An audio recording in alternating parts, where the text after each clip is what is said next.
क्या है uniform civil code? समान नागरिक संहिता की मांग क्यों? एक देश एक कानून से क्या होगा? जानिए क्यों है जरूरी एक देश एक कानून। यूसीसी के पक्ष और विपक्ष।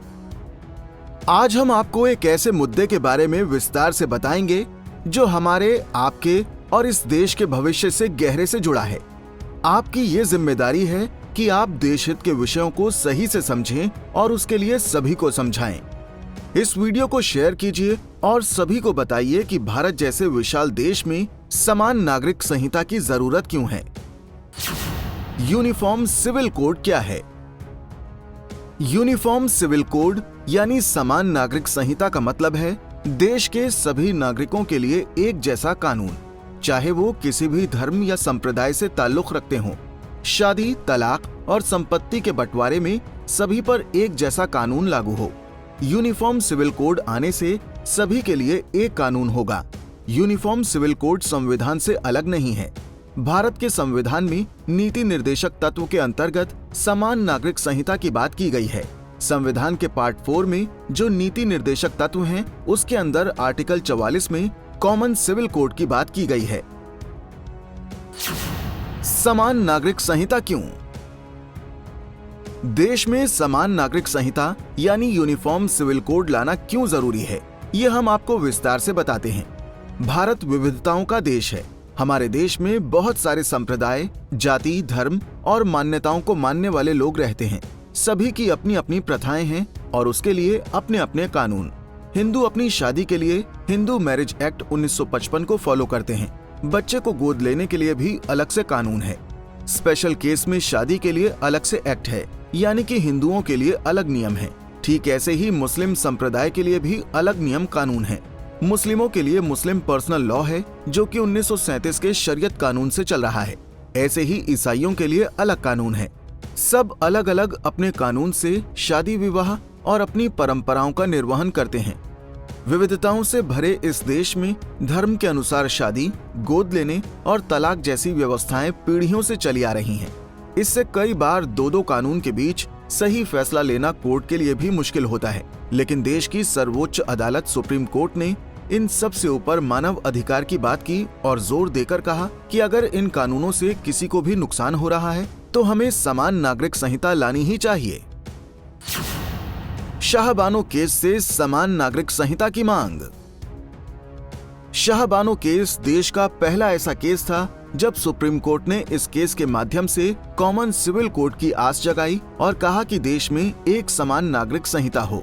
दरअसल ये बहुचर्चित शाहबानो केस साल 1985 का है।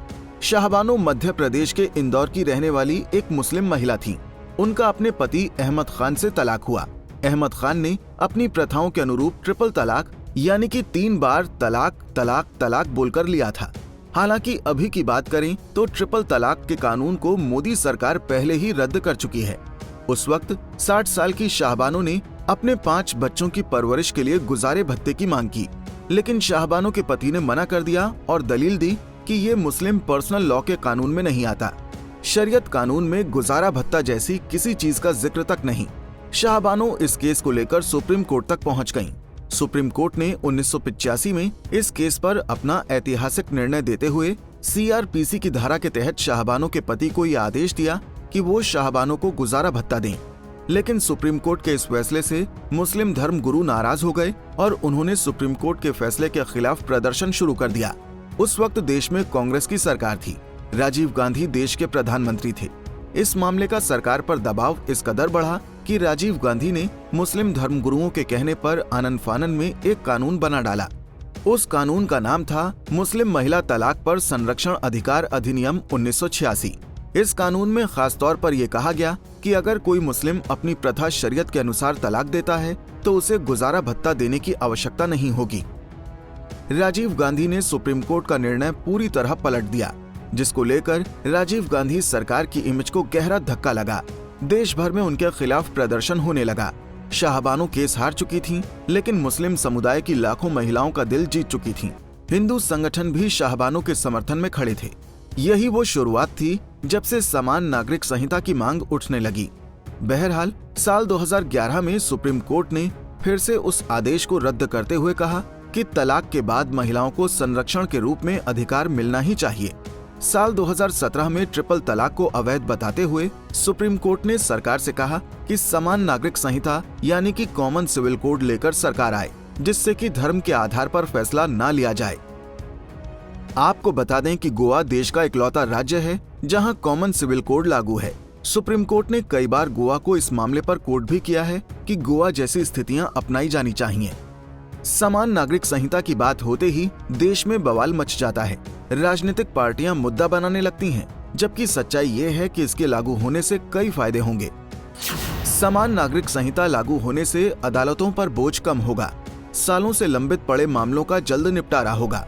भारत एक धर्मनिरपेक्ष देश है। धार्मिक कानून हटने से इसका धर्मनिरपेक्ष स्वरूप और मजबूत होगा। राजनीति में बदलाव आएगा। वोट बैंक और तुष्टीकरण की राजनीति बंद होगी। Bureau report with news. आपकी समान नागरिक संहिता पर क्या राय है, हमें कमेंट करके जरूर बताएं। आप हमें अपनी राय वीडियो बनाकर भी भेज सकते हैं। हम उसे अपने चैनल पर पेश करेंगे। वीडियो आप फेसबुक मैसेंजर के जरिए भेज सकते हैं।